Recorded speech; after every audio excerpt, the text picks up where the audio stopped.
pour certaines personnes, par exemple, moi, j'ai une voix un peu bizarre.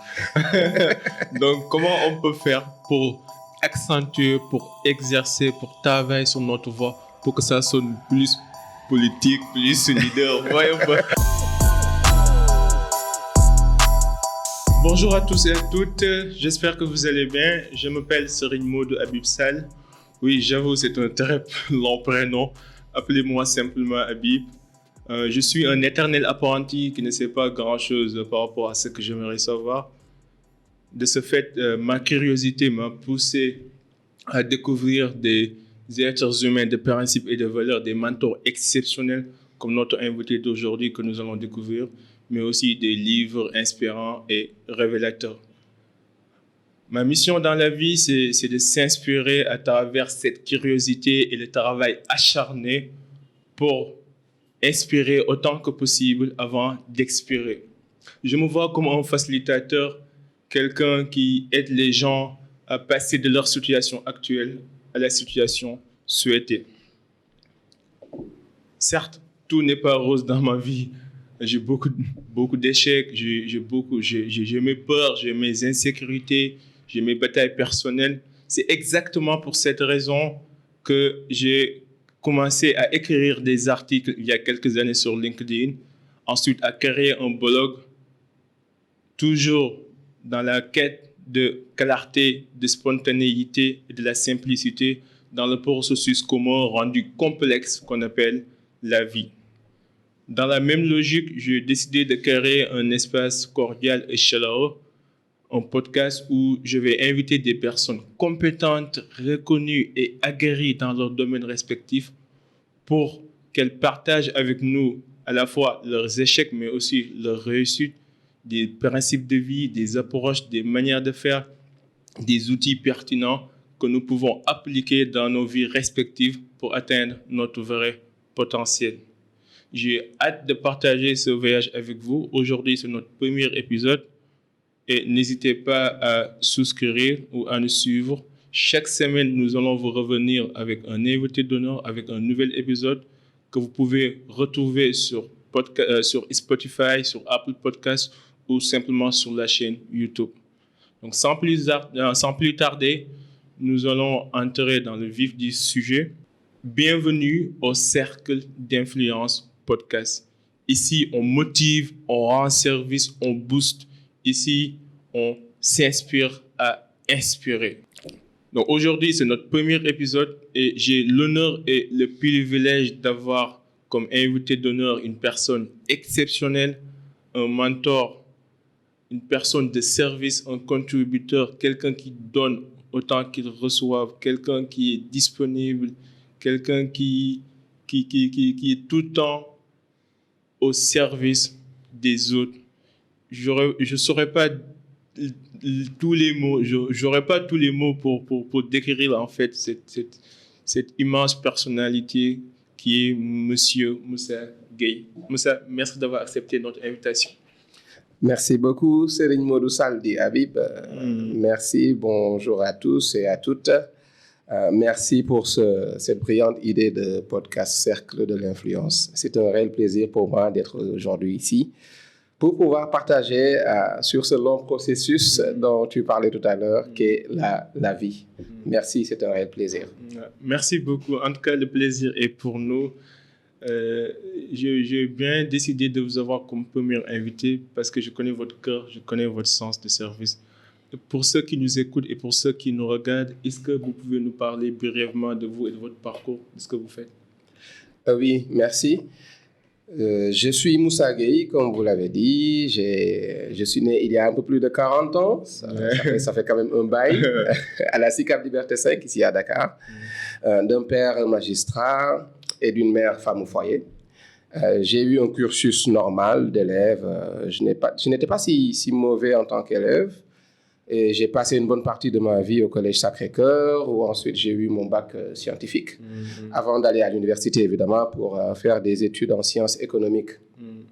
Alors, sur le plan de mon parcours professionnel, déjà avant le professionnel, pour moi, le plus important, c'est la famille. C'est la famille. Oui, je suis l'aîné d'une fratrie de 4 enfants. Et actuellement, depuis bientôt 15 ans, je suis marié et père de 2 merveilleuses filles. Voilà, globalement. Alors, pour le partage, pour le parcours professionnel, il a commencé en 2000.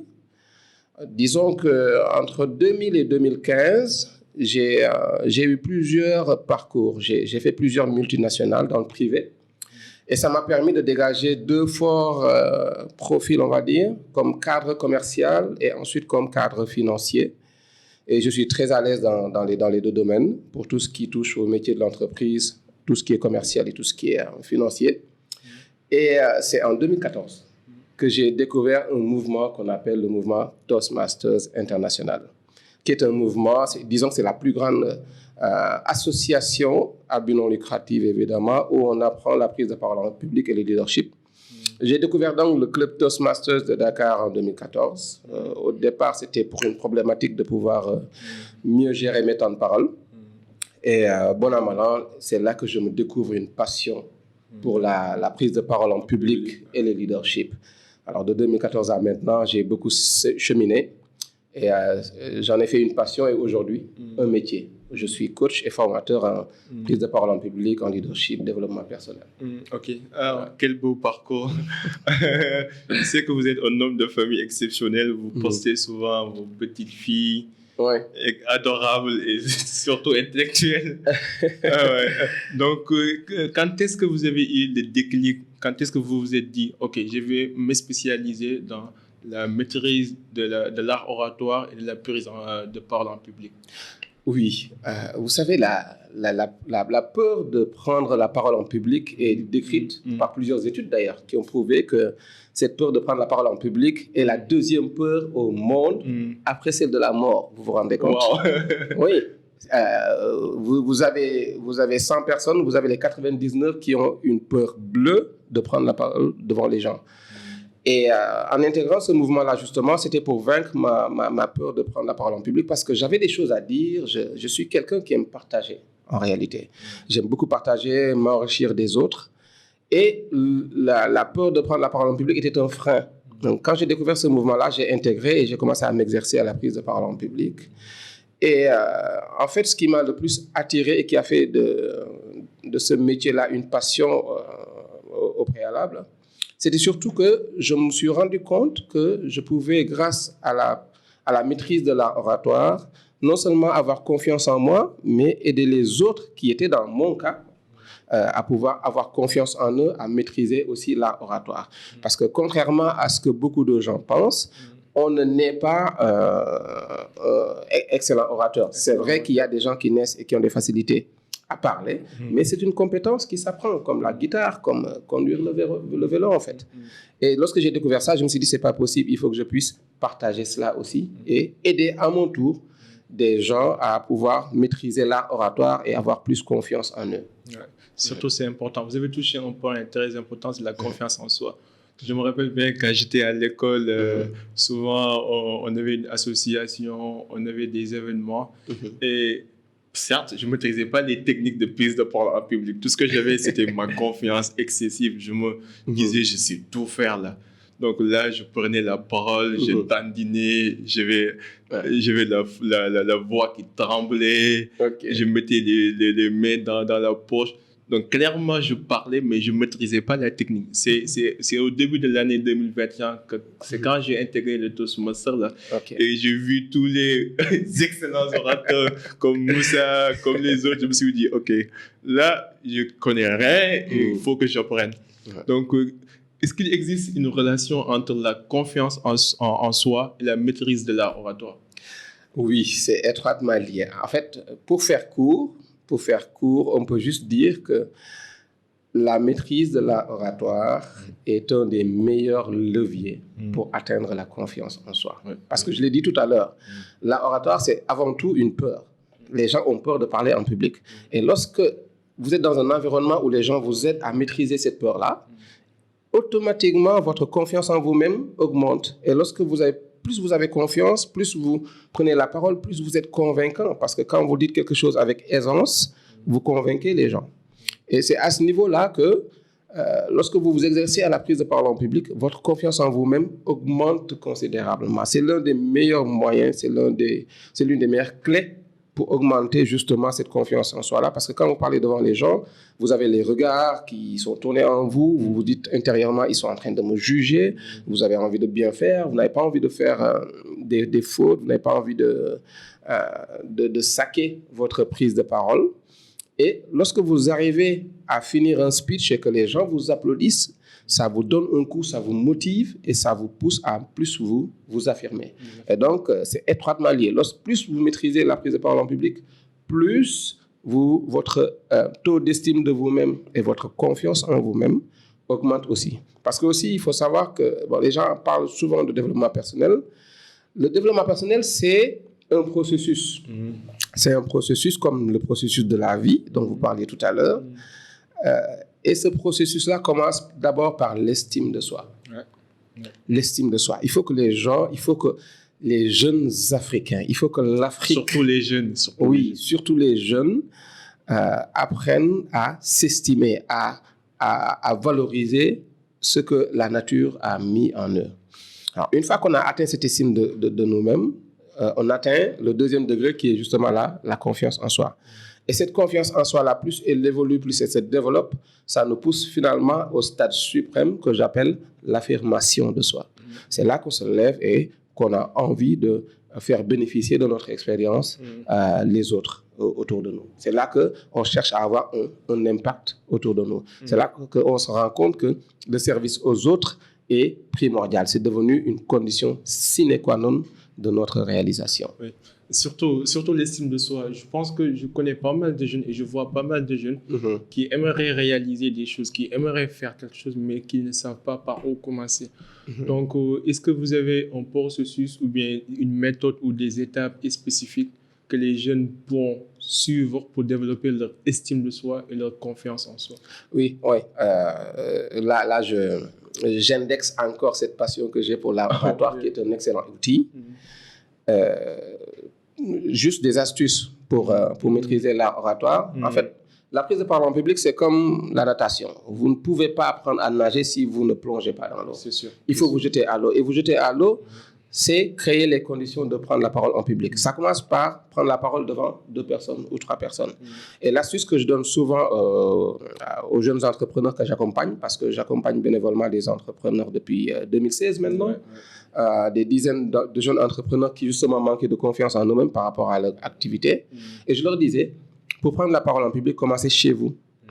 Vous avez fini de dîner, rassemblez la famille, appelez toute la famille, la maman, le papa, les frères et sœurs, et remerciez, prenez la parole, mettez-vous debout devant les gens et remerciez la maman pour ce très bon repas, remerciez le papa pour avoir fourni la dépense quotidienne, remerciez les frères et sœurs pour avoir bien nettoyé. En fait, il faut créer les conditions de s'exercer à la prise de parole en public. Et ça commence à la maison, dans un environnement où on est assez confortable. Et au fur et à mesure, à l'école, n'hésitez pas à prendre la parole et dites-vous, c'est juste un exercice. Je vais faire des erreurs, c'est normal, mais c'est dans le processus d'apprentissage. Quand je vous dis que moi, en 2014, quand je prenais la parole pour la première fois au club, je tremblais, j'avais des sueurs froides, je bégayais. Les gens ont du mal à le croire. Aujourd'hui, je suis conférencier, j'interviens dans des écoles. J'ai créé mon cabinet qui est Kalamu Consulting, qui aide des gens dans ce sens-là. Et si je dis que j'ai hésité au départ à prendre la parole, les gens ne croient pas. Mais j'ai multiplié les occasions, en fait, de prendre la parole, de me jeter à l'eau. Et la confiance, ça a nourri ma confiance en moi-même. Vous avez parlé de Toastmaster. Donc, pour ceux qui nous écoutent et qui ne savent pas c'est quoi Toastmaster, donc Toastmaster, c'est un club à but non lucratif, en fait, qui a pour but d'aider les jeunes à développer leur leadership, mais aussi les techniques de prise de parole en public. Donc, c'est une organisation internationale. Peu importe où vous êtes, vous pouvez taper sur Google Toastmaster et vous pouvez rejoindre un club local et que chaque semaine ou bien une fois par toutes les 2 semaines, vous pouvez y aller pour pratiquer, pour apprendre. Vous aurez un mentor et vous allez être suivi par quelqu'un pour vous aider à développer votre art oratoire. Vous avez parlé aussi du Kalamu Consulting. Donc, nous allons mettre les références, toutes les différentes références, les détails dans les show notes en bas, Inch'Allah.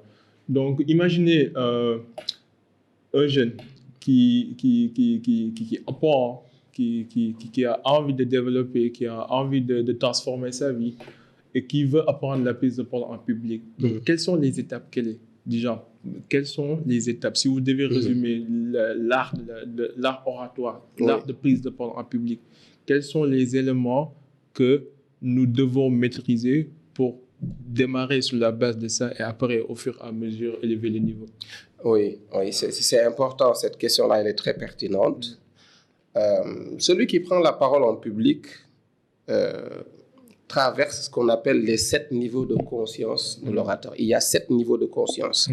Le premier niveau, c'est ce qu'on appelle le niveau de l'obscurité. C'est-à-dire que la personne, sans ce besoin-là de prendre la parole, mais ne sait pas comment, ne sait pas comment trouver les mots, ne sait pas comment s'y prendre. À cette personne-là, je conseille de se rapprocher de mentors, de se rapprocher de gens qui ont déjà une expérience aguerrie, qui sont assez aguerris, qui ont une expérience certaine dans la prise de parole en public, et de leur poser des questions. Il m'est arrivé de poser la question à Mansour Diop, qui est ex-directeur général d'Erarfic. C'est grâce à lui d'ailleurs que je me suis inscrit au club. Et je lui ai posé la question, mais comment vous faites? Comment est-ce que vous arrivez? Un excellent orateur au passage. Un excellent orateur. Comment vous faites à la Mecque devant des milliers de personnes, pour prendre la personne devant des milliers de personnes et ne pas hésiter? Et lui aussi, il me dit la même chose. Il me dit, Moussa, je n'ai jamais été comme ça, en fait. J'ai carburé. Au départ, dans les années 70, quand je prenais la parole, c'était compliqué. Mais je me suis dit, c'est comme ça que je vais apprendre. Et en fait, à ces jeunes-là, je conseille de se rapprocher de mentors, de gens qu'ils suivent. Ils peuvent leur écrire, ils peuvent, avec les moyens maintenant, avec le digital, c'est facile d'envoyer un mail, d'envoyer un message à des mentors qui vont vous conseiller et vous dire, écoutez, il faut s'exercer. Ou alors, faites-moi une vidéo et envoyez. Moi, c'est ce que je fais en général pour les gens que je mentor. Je leur demande de faire une vidéo où ils se présentent et puis de m'envoyer ça. Et donc, je leur fais de bons retours déjà par rapport à... Et c'est là que l'évaluation, elle est importante. Lorsqu'une personne prend la parole devant vous, faites une analyse du point de vue du verre à moitié plein et non du verre à moitié vide. Il faut être optimiste. Magnifier, exactement. Il faut encourager cette personne-là qui a osé prendre la parole et magnifier les belles choses qu'il fait déjà. La première chose, c'est déjà d'avoir le courage de prendre la parole. Il faut magnifier cela et lui dire, ça c'est la première étape. Avoir le courage de se dire, je ne veux plus jamais rester à ce niveau-là. Je ne veux plus jamais être en classe où, quand le professeur pose une question, je connais la réponse, mais je n'ose pas. Je me cache ou je souffle la réponse à quelqu'un d'autre qui va récolter les lauriers. Et il faut, vous avez le courage de vous lever et de dire, je prends la parole, même si je fais des erreurs. C'est comme quand vous apprenez une langue. Vous faites des fautes au départ, mais après, c'est comme ça. C'est justement comme ça que vous vous améliorez. La prise de parole, c'est la même chose. Donc d'abord, il faut avoir un mentor. C'est important. Ensuite, s'exercer et ne rater aucune occasion de prendre la parole en public. Voilà. Après, il y a les autres techniques qui vont venir, c'est apprendre à structurer, par exemple, un discours. Et, donc, ce que Moussa essaie de vous dire, c'est que Rome ne s'est pas construit en un jour. Exactement. Donc, il faut aller pas à pas, il faut aller doucement. L'essentiel, c'est de s'exercer et de se mettre volontairement dans certaines situations difficiles. C'est pas du genre, comme disait, j'ai oublié le savant qui disait que le courage n'est pas l'absence de peur, mais c'est notre capacité à affronter la peur. Affronter cette peur. Et ça, c'est très important. Donc, passons à l'étape suivante. Donc, maintenant, nous avons conquis notre peur. Nous avons commencé à prendre la parole.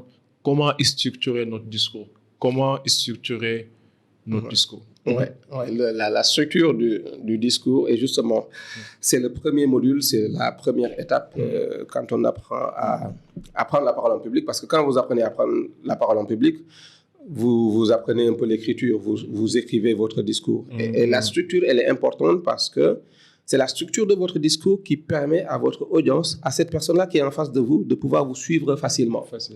Lorsque vous attaquez un discours, il y a ce qu'on appelle l'introduction, comme on apprend à l'école.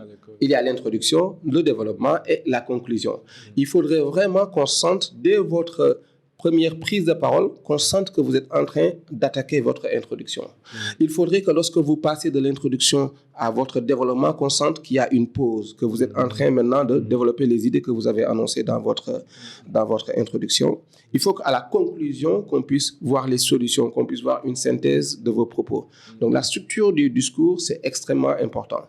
Après, maintenant, chaque partie de ce discours-là aussi a des composantes, a des sous-parties. Exactement. Et il faut savoir maintenant bien les agencer. Par exemple, au niveau de l'introduction, il y a ce qu'on appelle l'accroche.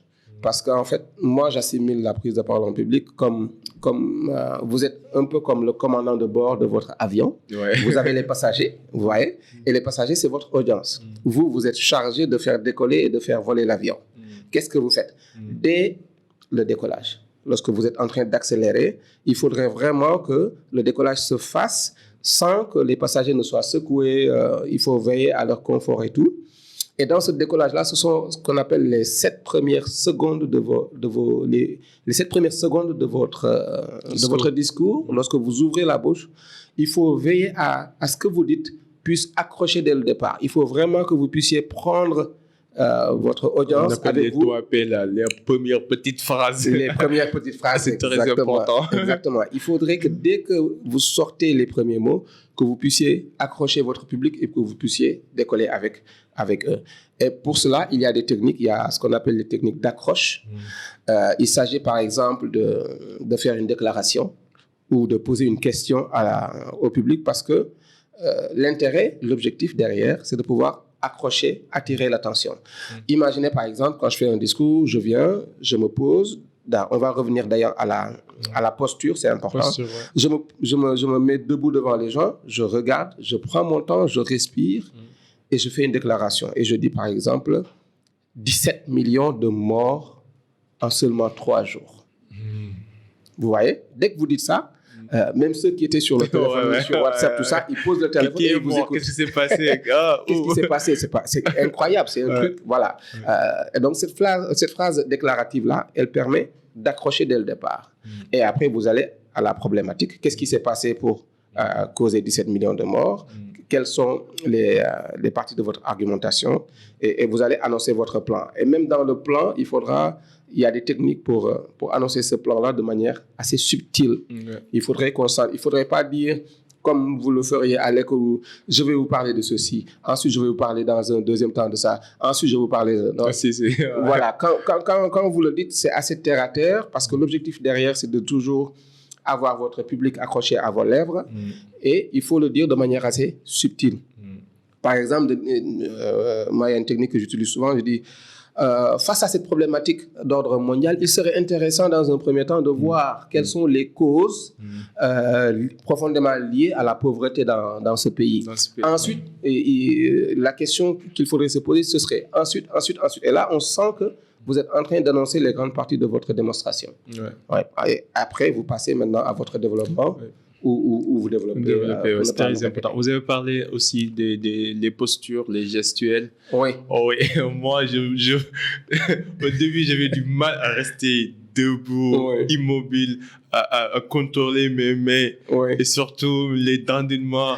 Quels sont les gestuels, les postures à adopter, mais aussi les postures à éviter? Oui, vous avez parlé de dandinement. Justement, dandinement, se dandiner, c'est le fait de se balancer de gauche à droite.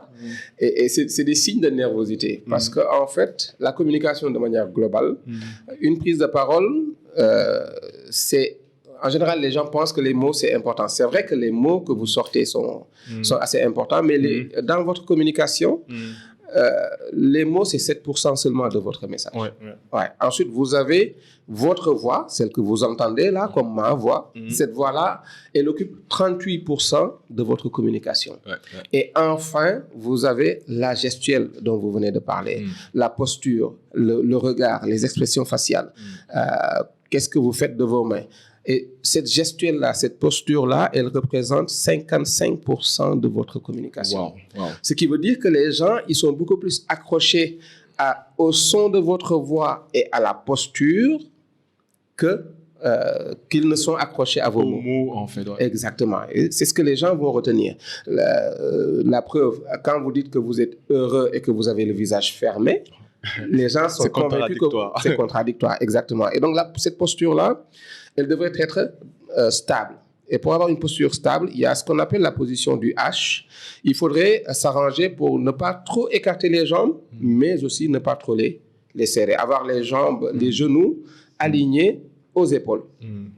Donc ça, cette posture-là, lorsque vous êtes bien droit, vous avez les pieds bien ancrés, ça vous donne une certaine stabilité et ça vous évite justement les dandinements dont vous parliez. Et dans cette posture-là, vous avez les bras le long du corps et quand vous parlez, votre gestuelle naturelle se met en place. C'est comme si vous faites une énumération, quand vous dites 1, on voit que vous avez un doigt qui est levé, qui est brandi. 2, c'est 2 doigts. 5, quand vous dites j'ai boxé, on voit que votre poing est bien fermé et en avant. C'est cette gestuelle-là qui va parler beaucoup plus que les mots que vous sortez. Et c'est ça qui vient renforcer votre message. C'est pourquoi c'est important de faire attention à sa gestuelle. Heureusement que les gens, en général, ils ont une gestuelle assez naturelle. Les gens ont l'habitude de parler et de faire des gestes, ce qu'on appelle des gestes descriptifs qui arrivent à renforcer notre message. Donc, il est important de la posture droite, stable, en position H, et une gestuelle assez libérée, assez naturelle. Après, comment mettre... Comment en fait bien utiliser sa voix? Pour certaines personnes, par exemple, moi j'ai une voix un peu bizarre. Donc, comment on peut faire pour accentuer, pour exercer, pour travailler sur notre voix pour que ça sonne plus politique, plus leader? Il faut savoir une chose. En fait, notre voix, c'est notre identité. C'est notre carte d'identité. Vous avez 7 milliards de personnes sur Terre. Je vous assure qu'on a 7 milliards de voix différentes. On a des voix graves, on a des voix aiguës, on a des timbres qui diffèrent. Chaque voix est unique. Et alors, ce qui se passe justement, nous, on fait l'erreur de ne pas aimer notre voix. Moi, je parle. Voilà. Désolé. Moi, j'étais comme ça au départ. Personne n'aime sa voix. Vous allez poser la question à un chanteur, il serait capable de vous dire, j'aime pas ma voix. Je pense qu'elle peut être mieux. Et imaginez, votre voix, c'est votre identité, c'est votre compagnon. C'est avec votre voix que vous communiquez, c'est avec votre voix que vous vivez. Votre voix, c'est votre meilleur ami. Imaginez, vous êtes avec votre meilleur ami, vous êtes accompagné depuis 5 ans, 6 ans, et un beau jour, vous vous levez et vous dites, je ne t'aime plus. Je vous hais. Je vous hais. Je ne t'aime pas. Vous dites à votre ami, je ne t'aime pas. C'est ce que nous disons à nos voix. Quand on dit, je n'aime pas ma voix, vous êtes en train de dire à votre voix, écoute, tu es là parce que je n'y peux rien, mais je ne t'aime pas. Et quand vous dites à un ami, je ne t'aime pas, il s'éloigne. C'est sûr. Il s'éloigne, ou alors s'il ne s'éloigne pas, il a tendance à se refermer sur lui-même. En tout cas, il va moins s'exprimer. Il n'est plus un allié, en tout cas. Il n'est plus un allié. Et ça a des incidences de manière inconsciente sur votre voix. Et la première chose que nous conseillons en prise de parole en public, c'est d'apprendre à aimer votre voix. Et pourquoi aimer votre voix? Parce que justement, elle est unique. C'est cette voix-là qui vous identifie. Vous êtes dans le noir, quand j'entends Seigne Modou Sall, je sais exactement que c'est Seigne Modou Sall qui parle. J'ai pas besoin de vous voir. Et donc, c'est votre voix qui est votre identité. C'est la plus belle chose que la nature vous a confiée. C'est avec ça qu'on vous identifie. Et donc, la première astuce, c'est d'apprendre à aimer nos voix. Comme je disais, moi, je n'ai jamais aimé ma voix. Et ça faisait que, quand je parlais, ma voix n'était pas libérée. Et c'est justement Mansour Diop, dont on connaît le timbre de voix. Il a une voix grave, il a une voix exceptionnelle. On adore sa voix. Il m'a dit, moi aussi, j'ai appris à aimer ma voix et à aimer sa singularité. Et quand vous apprenez à aimer votre voix, vous êtes beaucoup plus à l'écoute de votre voix. Et lorsque vous êtes à l'écoute de votre voix, vous êtes beaucoup plus focus sur son timbre. Et c'est là que vous arrivez à mettre de l'émotion dans ce que vous dites. Et vous devenez votre propre fan. Exactement. Vous devenez votre propre fan, mais mieux encore, vous arrivez à doter de votre voix d'autres forces. Vous arrivez à lui donner des inclinations. Moi, par exemple, on me reprochait souvent de parler de manière monotone, c'est-à-dire que j'ai un même niveau de voix. Je peux parler pendant 1 heure, j'ai un même niveau de son de voix. Et on m'a dit, écoute, toi, tu parles, tes mots sont remplis d'émotions. Il faudrait que ta voix aussi soit fidèle à ces émotions-là que tu sors. Quand tu parles et que tu parles de quelque chose de triste, il faudrait que la voix puisse infléchir, diminuer et qu'on sente la tristesse. Quand vous exprimez quelque chose de joyeux, il faudrait qu'on sente cette énergie-là dans votre voix. Voilà. Et donc, la première condition, encore une fois, c'est extrêmement important d'abord apprendre à aimer nos voix et ensuite être à l'écoute de cette voix-là. Après, il y a des exercices, parce que quand vous prenez la parole aussi, c'est dans un environnement bien déterminé. Quelquefois, vous prenez la parole, vous êtes dans une salle assez petite. Des fois, vous êtes dans une salle beaucoup plus grande. Et l'objectif, lorsque vous vous entraînez, c'est de vous mettre au lutrin lorsque vous allez faire votre speech et demander à quelqu'un, par exemple, de se mettre au fond de la salle et de parler. L'objectif, c'est de parler jusqu'à ce qu'il puisse vous entendre sans que cela vous coûte des efforts supplémentaires. Okay. Donc, c'est des petits exercices que vous faites comme ça qui vous permettent qui permettent à votre voix de progressivement remplir la salle. Voilà. Et tu te mets au fond et tu demandes à l'autre de se mettre à la porte là-bas et tu lui dis « Est-ce que tu m'entends? Est-ce que tu m'entends ?» Ou quand on a le micro, « Test one, test one. » Il faut vraiment écouter notre voix. Après aussi, il faut rappeler que la voix, c'est un muscle comme tous les autres muscles. En fait, ça se solidifie avec l'exercice. Plus on parle, plus on travaille sur notre voix, plus ça solidifie, plus ça devient beaucoup plus clair, ainsi de suite. Exactement. Maintenant, imaginez les professionnels, par exemple, dans les bureaux de travail. Parfois, on vient dans une réunion, on n'était pas censé participer et puis tout à coup, on nous demande de prendre la parole ou de faire une présentation.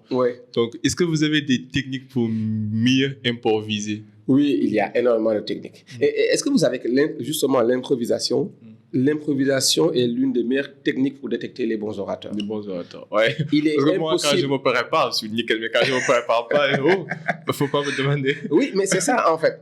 On reconnaît les excellents orateurs à leur capacité à pouvoir improviser. Et c'est des choses que nous vivons tous les jours. Vous marchez dans la rue et puis, tac, il y a Habib qui vous tend un micro et qui vous dit « Bonjour, c'est la telle et telle. Qu'est-ce que vous pensez du phénomène des inondations ou du chômage des jeunes ?» Donc, vous êtes tenu de répondre. Alors, il y a plusieurs techniques pour répondre de manière improvisée. La première technique, celle que j'aime beaucoup, c'est ce qu'on appelle la technique de la méthode PrEP. PrEP, c'est un peu en anglais. P-R-E-P. P pour des points, your point of view. Donc, tu donnes ton avis. Lorsqu'on vous pose une question, quelle que soit la question, vous avez déjà un avis dessus. Donnez votre avis, mais vous ne vous limitez pas à ça. Donc, point, P pour point, ensuite R pour reason. Une fois que vous avez donné votre point de vue, vous dites « Je pense que ce n'est pas du tout normal, cette violence que l'on remarque contre les femmes. » Après, il faut dire la raison. Vous dites pourquoi est-ce que vous êtes contre cela? Parce que la femme est le socle de la société. La femme, c'est nos mamans, c'est nos sœurs. Elles sont tenues d'enfanter. C'est à eux que, c'est à elles plutôt que Dieu a mis, c'est dans elles que Dieu a mis le secret de la vie. Donc, vous donnez la raison pour laquelle vous pensez qu'on ne doit pas faire de violence aux femmes. Une fois que vous avez donné cette raison-là, il faut donner un exemple. Donc, c'est le E. Example. Il faut donner un exemple. Et c'est toujours bien de donner un exemple chez vous. Vous dites, le mois dernier, dans mon quartier, à la Liberté 5, il y a eu justement une femme qui a été battue. Vous donnez cet exemple-là et ça permet à votre audience de fixer et d'avoir cette image-là de ce que vous dites. Et une fois que vous avez donné l'exemple, le dernier P, c'est le point, mais c'est juste point pour dire la synthèse. Et donc, à ce moment-là, vous dites la synthèse. Donc, finalement, avec tous ces exemples, et au XXIe siècle, où la femme est glorifiée, il est juste inadmissible. Je pense qu'il est inadmissible d'exercer de la violence sur les femmes. Donc, ça, c'est une technique d'improvisation qui est assez efficace. Point, donnez votre avis tout de suite. Ensuite, donnez la raison. Une fois que vous avez donné la raison, donnez un exemple précis dans votre quartier. Une fois que vous avez donné l'exemple, faites une synthèse avant de conclure. Mais il y a aussi un aspect fondamental de cette improvisation-là, c'est les premières secondes. C'est lorsque Serigne Modou Sall vous pose la question, il vous faut rapidement organiser vos idées. Technique, je repose la question pour prendre le temps nécessaire pour réfléchir, à ce que je veux dire. Oui, il y a des gens qui reposent justement la question ou qui disent « Je n'ai pas bien entendu, est-ce que vous pouvez reprendre ?» Oui, ça c'est une technique, mais il y a une autre technique qui est beaucoup plus efficace, c'est justement de remercier la personne par rapport à la question. Vous lui dites « Serigne Modou Sall, vraiment merci pour cette question. » Et quand vous dites « Merci pour cette question », vous êtes en train... politiciens, quoi. C'est les politiciens, exactement. Ils sont très forts dans cela. Et quand vous remerciez la personne pour la question, vous êtes en train de chercher déjà 2 à 3 idées. Vous ne vous arrêtez pas à dire merci. Vous marquez une pause et vous dites, cette question est vraiment pertinente. Elle est vraiment intéressante. Et donc là, vous gagnez quelques secondes encore pour rassembler vos idées. Et puis là, vous vous lancez par la méthode PrEP, par exemple, en donnant votre avis. Il y a d'autres méthodes. Une méthode aussi que j'aime beaucoup, c'est la méthode chronologique. C'est passé, présent, futur. Quelle que soit la question, vous êtes capable de dire « Je vous remercie pour cette question qui est très pertinente, Monsieur Serigne Modou Sall. Il faut bien réfléchir à cette question-là parce que avant, dans les années 60, qu'est-ce qui se faisait? On avait remarqué que telle chose était faite de telle manière. Aujourd'hui, maintenant, nous remarquons que les choses ont évolué. Aujourd'hui, maintenant, c'est telle et telle. Les choses ont changé. C'est comme ça qu'on fait. Et il faudrait, à mon avis, pour le futur, que cela se passe tel. Donc, passé, présent, futur. Ouais. C'est une méthode aussi qui est assez transversale et qui marche, quelle que soit la question qu'on vous pose et à laquelle vous ne vous attendez pas. Ouais. D'autres méthodes à part les deux? Oui, il y a ce qu'on appelle la méthode des avantages et inconvénients, qui marche très bien aussi. Quelle que soit la question, même pour le coronavirus, par exemple, vous êtes capable de dire, OK, il y a plein d'inconvénients sur la santé, mais au moins le coronavirus nous a permis de resserrer les liens, de revenir à une certaine humanité pendant cette période de confinement. Donc, quelle que soit la question, vous pouvez tourner cela en avantages et inconvénients. Et après, ne pas oublier dans votre conclusion de donner votre avis, parce que c'est pour cela qu'on vous pose la question. C'est très important. Très important. Bon, j'espère que vous prenez des notes là, parce que là, on vous sert de la connaissance, du savoir gratuitement comme ça. C'est pas normal. Donc, je sais que vous êtes quelqu'un qui fait beaucoup dans le service, dans la communauté et qui s'active dans pas mal d'activités associatives. Parlez-moi de votre concept High Performance Leadership que vous avez eu à faire avec votre ancienne école. Oui. Le High Performance of Leadership, vous savez, au Toastmasters, c'est une plateforme internationale, comme on l'a dit tout à l'heure. Il y a des parcours, des filières combinés en communication et en leadership. Et il y a des grades. Donc, pour atteindre le grade suprême de DTM, Distinguished Toastmaster, c'est un peu comme le doctorat à l'université. On vous dit, alors, pour être docteur, pour être DTM au Toastmasters, vous devez accomplir un projet qu'on appelle le High Performance of Leadership, le HPL. Et ce projet-là, il faudrait que ça peut être au sein du club, ça peut être à l'extérieur du club, à votre entreprise ou dans votre quartier. Donc moi, je suis arrivé au niveau où je dois faire ce projet-là pour passer après et avoir ce titre-là. Et nous sommes dans une association. Nous avons créé un groupe WhatsApp avec les anciens du Collège Sacré-Cœur. Nous sommes à peu près plus de 200 dans ce groupe-là. Et j'avais justement pensé à cela. On s'est dit, on est une association. Qu'est-ce qu'on peut faire pour rendre un peu service à cette école-là qui nous a forgés? Et c'est là que j'ai pensé à cette plateforme-là, parce qu'on a beaucoup d'informaticiens dans notre groupe. On a des ingénieurs, on a tous les profils. Et je leur ai dit, on pourrait peut-être créer une plateforme en ligne uniquement dédiée à l'école. Et ça nous permettrait de nous-mêmes, en tant qu'experts dans nos domaines différents, de pouvoir intervenir, aider les enfants qui sont à l'école.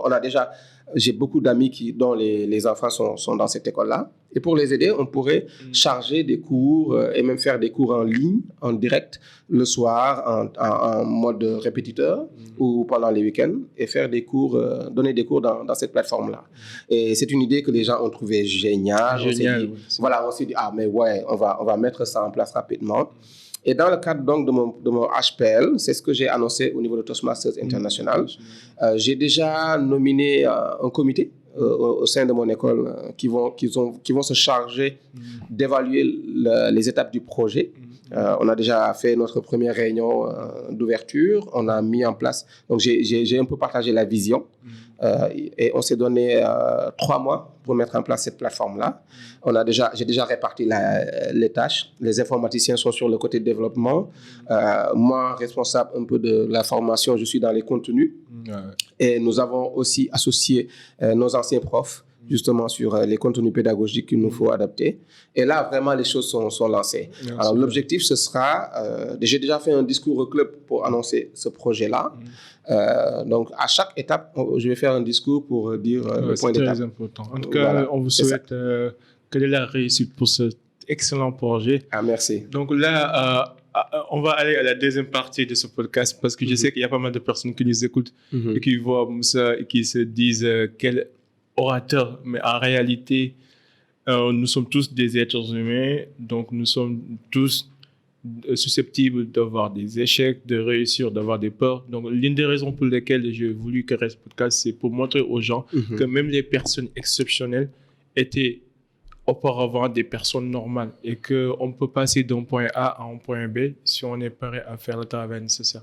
Donc, Moussa, parlez-moi d'une galère spécifique ou bien d'un échec particulier qui vous a vraiment secoué dans votre parcours.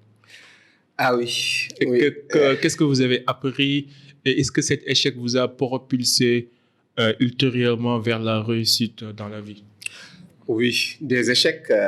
Quand vous dites à quelqu'un qu'il faut souhaiter avoir des échecs, il va vous dire, mais il est malade ou quoi? C'est inévitable, ça je vous dis, mes amis. Exactement. En fait, les échecs, c'est juste un échec, un obstacle que vous rencontrez. C'est juste un signe qui vous dit, c'est pas le bon chemin, prenez un autre chemin. C'est juste ça. Le chemin de la réussite, c'est pas par ici. Tournez-vous de l'autre côté. Je disais que les échecs, c'est partie intégrante de la vie. Au contraire, quand on subit un échec, cet échec-là nous dit, ici, c'est pas le chemin pour la réussite. Il faut essayer un autre chemin. C'est comme ça qu'il faut comprendre les échecs. Et il y a un échec qui m'a particulièrement marqué dans ma vie. C'est après avoir obtenu le bac, je suis arrivé à Cheikh Anta Diop. Alors j'ai intégré la faculté des sciences économiques et de gestion. Ouais. Comme j'ai dit, je n'étais pas un si mauvais élève dans mon cursus au collège et tout. Et j'arrive en première année de sciences économiques et paf, premier examen, j'échoue. Ça m'a fait une claque. Je me suis dit, c'est pas possible. Parce que pour moi, j'estimais avoir fait tout ce que je devais faire pour passer cet examen-là. En tout cas, j'allais régulièrement à tous les cours. Je faisais les travaux dirigés, les TD. Je faisais des exercices. J'ai préparé mon examen et j'arrive et c'est un échec total. Ça m'a marqué, ça m'a fait une claque. Et je vous dis, j'étais tellement abattu, j'ai tellement accusé le coup que pendant les 2 à 3 mois de vacances qui nous restaient, parce que à l'université après vous avez une seconde chance en octobre, j'arrivais encore au mois d'octobre, je n'étais pas remis de mon échec. Donc j'ai échoué en octobre et donc il me fallait reprendre pour la première fois une classe de ma vie. Ouais, c'est compliqué. Ouais, et ça m'a rendu malade. Mais en fait après j'ai appris à me calmer. J'ai parlé à mes parents, à mon père surtout qui a été et qui est encore mon plus grand mentor et qui me dit c'est normal parce que l'université c'est d'autres réalités, c'est pas le collège. Il faut la chose à faire c'est de réfléchir à qu'est-ce qui t'a fait échouer, Moussa, et après rectifier le tir parce que là encore tu as une autre chance. Et c'est là que j'ai revu ma méthode de travail. Je suis allé à l'information, je me suis dit qu'est-ce qui n'a pas marché. Je pense qu'il y a des choses que j'ai ratées au niveau du système éducatif à l'UQAD. Je suis allé voir mes professeurs, je leur ai parlé et c'est là que j'ai eu des conseils. Ils m'ont guidé et après je suis passé. Mais je veux dire en termes de coûts encaissé, ça m'a fait quelque chose. Ah, c'est sûr, comme tout le monde. Ouais. Actuellement, est-ce que vous avez une peur ou une insécurité que vous essayez de conquérir? Là, j'ai pas envie de dire que j'ai pas de peur. Je sais qu'il y a, parce que la vie est ainsi faite, il y a toujours des défis. Il y a énormément de défis qui se posent en ce moment. Là, par exemple, j'ai lancé mon cabinet qui est Kalamu Consulting. Il me faut développer le cabinet. J'ai d'autres activités. J'aide des gens aussi dans la prise de parole en public. Et en fait, moi, ma peur, c'est de ne pas décevoir les gens. C'est de pouvoir apporter le service requis à sa juste valeur par rapport aux besoins des gens.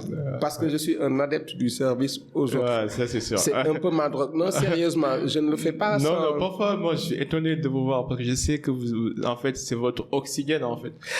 Oui. Je sais, genre, vous n'avez pas besoin d'essayer de montrer ça, mais tout le monde sait que Moussa est quelqu'un qui est tout le temps là pour les autres, qui rend service, en fait. Je sais pas comment vous avez pu développer ça. C'est vos parents ou... Oui, l'éducation est assez importante. C'est vrai que c'est les parents aussi, parce que j'ai des parents qui sont tout le temps au service des autres. Ils sont encore toujours au service des autres. Mais c'est peut-être parce que j'ai aussi eu des épreuves dans ma vie, beaucoup d'épreuves dans ma vie que je n'ai pas citées ici. Et ces épreuves-là m'ont fortifié. Et au moment où j'arrive à un certain stade de ma vie où je peux aider, je me dis, quand je vois quelqu'un traverser certaines épreuves, je me revois dedans. C'est comme cette personne-là qui dit, quand je donne de l'argent, je ne donne pas pour donner, je le fais parce que ça me rappelle quand j'avais besoin qu'on me donne l'argent. Et donc, quand je suis dans une situation où je sens que cette personne-là a besoin de conseils, a besoin d'une oreille attentive, parce que c'est important, alors je n'hésite pas, si elle veut bien, évidemment, je n'hésite pas à partager un tant soit peu mon expérience. Et pour moi, servir les autres, c'est la meilleure façon de montrer sa reconnaissance à la nature. Ouais, c'est vraiment primordial. Et on le voit dans tous les pays où les gens ont ce sens du service aux autres. C'est des pays qui marchent. Non, pour vous réconforter, parce que dans le domaine du management de la qualité, on dit qu'il y a 4 sortes de qualité. La qualité attendue, la qualité voulue, la qualité réalisée et la qualité perçue. Maintenant, le client est satisfait quand la qualité attendue est égale à la qualité perçue. Mais heureusement pour le moment, ou malheureusement, il y a toujours un écart entre la qualité perçue et la qualité attendue. Et au niveau de l'entreprise aussi, peu importe les efforts fournis, il y aura toujours un écart entre la qualité voulue et la qualité réalisée. Donc la perfection n'existe pas. Mais on essaye quand même. Donc dis-moi, dites-moi, qui vous a le plus impacté dans votre vie? C'est mon père. C'est mon père et ma mère. Mon père et ma mère. Quelles leçons vous a-t-il apprises, votre père? Des leçons, Mon père m'a appris qu'il faut avoir des objectifs dans la vie. Ma mère m'a appris que dans ces objectifs, il y aura toujours des difficultés, mais que c'est le prix à payer. C'est le prix à payer. Ce sont vraiment les 2 personnes ressources qui continuent de me guider.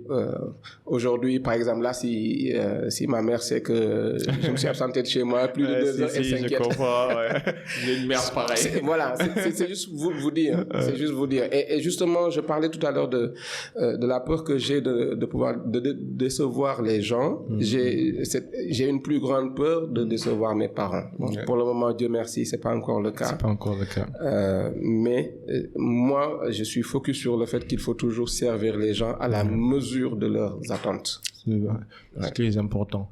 De quoi êtes-vous le plus reconnaissant ces temps-ci? D'être en vie, d'être en bonne santé. Mais surtout de pouvoir partager, comme c'est le cas actuellement. Là, actuellement, je suis reconnaissant par rapport au cercle d'influence, par rapport à Seigneur Modou Sall et à cette initiative. On est reconnaissant. La reconnaissance, c'est justement parce que peut-être quelque part dans le monde, quelqu'un est en train de nous écouter et de se dire, waouh, j'ai vécu la même chose, je pense que je vais faire ceci ou bien je vais faire cela. Même si c'est un mot ou une phrase, du moment que ça peut aider les gens, je pense que la reconnaissance, elle est beaucoup plus à ce niveau-là. C'est de pouvoir être utile encore une fois aux autres. Dans la vie, c'est très important. Moi, c'est ce que je me demande tous les jours. Qu'est-ce que je peux faire plus pour aider les gens? C'est très important. Je pense qu'on est là pour servir. Exactement. Quelle est la question qu'on te pose pas souvent et qu'on aimerait qu'on te pose? Genre une question. Parfois, par exemple, moi, parfois, les gens supposent que je suis fort et que pas, genre, par exemple, personne ne me demande comment je vais, en fait. Les gens supposent que le mec là, c'est tout gérer, laisse-le là-bas. Alors parfois, j'ai juste besoin qu'on me dise comment tu vas, mon gars. Tu vois un peu. Mais c'est fou, Serigne, ce que tu dis là, parce que je vis la même chose. Je te jure, les gens pensent que je suis... Exactement. Quand on est dans une posture où on est très sollicité sur le plan conseil, quand on est au service des autres en général, justement, les gens pensent que vous êtes invincible. Les gens pensent que vous n'avez pas besoin d'entendre des mots de réconfort, de la motivation, parce que vous en donnez tout le temps, vous donnez l'impression de ne pas en avoir besoin, alors que justement, on a besoin quelquefois que quelqu'un nous dise « Comment vas-tu? Comment tu te sens, Moussa? Comment tu te sens, Seigneur Modou? Quelles sont tes attentes? Comment est-ce que tu te vois dans 5 ans? Et surtout, comment est-ce que je peux t'aider dans l'atteinte de tes objectifs? On n'a pas ce genre de questions-là. Ce genre de questions, j'en ai besoin là. Bon, heureusement qu'on a des mentors. Moi, par exemple, je suis juste béni d'avoir des mentors qui occupent une très bonne place dans ma vie et qui continuent de me guider. Mais ce sont ces genres de questions-là. Moussa, comment tu te sens? Ouais. Moussa, pourquoi est-ce que tu es si pensif? C'est ça. Ouais. Est-ce que tu as bien... On a le même problème, Moussa. Là, je m'identifie dans tout ce que vous dites. Donc là, j'ai juste 2 questions avant qu'on termine. Donc, si vous devez résumer tout ce que vous avez appris en 3 principes, quels sont ces principes, en fait, que vous allez léguer à votre fille au monde entier? Moi, il y a quelques principes qui me parlent, qui guident toute ma vie. Je vous ai parlé de mes parents. Ouais. C'est d'abord, le premier principe, justement, c'est il faut avoir un objectif dans sa vie. Très important. Un objectif dans sa vie, un objectif de réalisation. Il faut vraiment toucher le cœur de sa mission de vie. Pourquoi est-ce que je suis arrivé sur Terre sous forme humaine et non sous forme de roche ou de végétal? Une fois qu'on a réfléchi à cette mission de vie-là, le deuxième principe, c'est de se dire la vie est ainsi faite qu'il y a tout le temps des épreuves. Donc, il faut s'attendre à ces épreuves-là. Ouais. Il faut se dire, c'est normal, ça ne va pas se passer comme,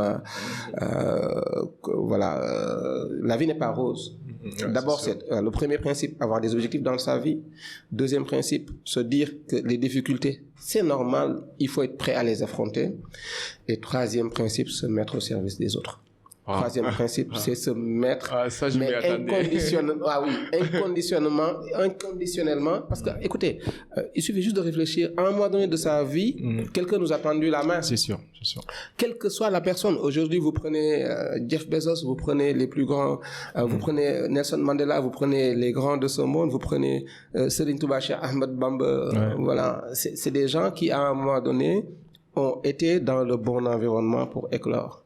Et la meilleure façon justement de remercier Allah, de remercier la vie, de remercier l'univers, c'est de se mettre au service de cet univers-là. C'est très important. Ouais. Et ma dernière question, quelle influence aimeriez-vous laisser dans ce monde? J'aimerais justement, la seule influence que j'aimerais laisser dans ce monde-là, c'est que le service est le secret de tout. Tout se résume au service. Il faudrait plus l'humanité se mettra au service de l'humanité. J'ai l'impression mieux que vous l'humanité êtes se portera. dans un autre temps. Certainement, vous étiez ami avec Gandhi. Dans une autre époque. Oui, mais je pense que plus l'humanité se mettra au service de l'humanité, mieux l'humanité se portera. Moussa, je vous apprécie, je vous respecte, je vous admire. Vous êtes un mentor. Franchement, vous faites partie parmi les meilleures connaissances que j'ai eu à connaître l'année dernière, 2021. Intégrer Toastmasters, ça a été une belle expérience et surtout, ça a dépassé toutes mes attentes. Donc, je vous remercie d'avoir accepté notre invitation. Ici, c'est le cercle d'influence, c'est votre cercle. Si on peut aider, n'hésitez pas. Si vous avez quelque chose à promouvoir ou peu importe la manière, nous serons toujours là pour vous. Donc, est-ce que vous avez un dernier mot ou bien des projets, des trucs que vous voulez partager avec nos écouteurs, avec ceux qui nous regardent? Oui, c'est déjà vous remercier, Serigne Modou Sall, remercier toute l'équipe pour cette initiative, encore une fois, qui nous permet de partager des connaissances et peut-être d'être utile à ces milliers et millions de personnes qui nous écoutent. Merci pour cela. Je remercie évidemment mes parents. Je remercie mon épouse. Mon épouse qui est un pilier dans ma vie, et mes 2 princesses aussi qui sont aussi une de mes raisons de vivre.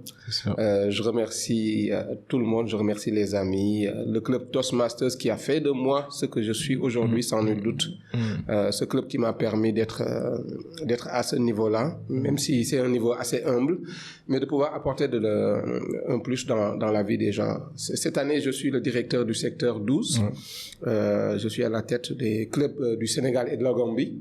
C'est des dizaines et des dizaines de leaders qui sont aussi à leur tour au service d'autres gens. Et ce mouvement Toastmasters-là est vraiment une bénédiction dans la mesure où cela influence positivement la vie des gens. Et pour ceux qui aimeraient entrer en contact avec vous, quels sont vos identifiants sur les réseaux sociaux? Oui, je suis Kalamou, Kalamou, K-A-2-L-A-M-U, OK. K-A 2LAMU. De toute façon, on mettra toutes les références dans les sur show notes en bas. Voilà, je suis sur Facebook, c'est aussi Kalamo sur Twitter et Kalamo sur Instagram. Je suis coach aussi, et donc c'est coach Kalamo. En général, les gens m'appellent coach Kalamo. Ouais. Voilà. Mes amis, vous l'avez entendu, c'est le grand Moussa, on l'appelle le grand Moussa chez nous. Donc n'hésitez pas à entrer en contact avec lui sur les réseaux sociaux. N'hésitez pas à lui envoyer des messages. Et si vous avez besoin de coaching sur la prise de parole en public, sur l'oratoire, n'hésitez pas à contacter Moussa.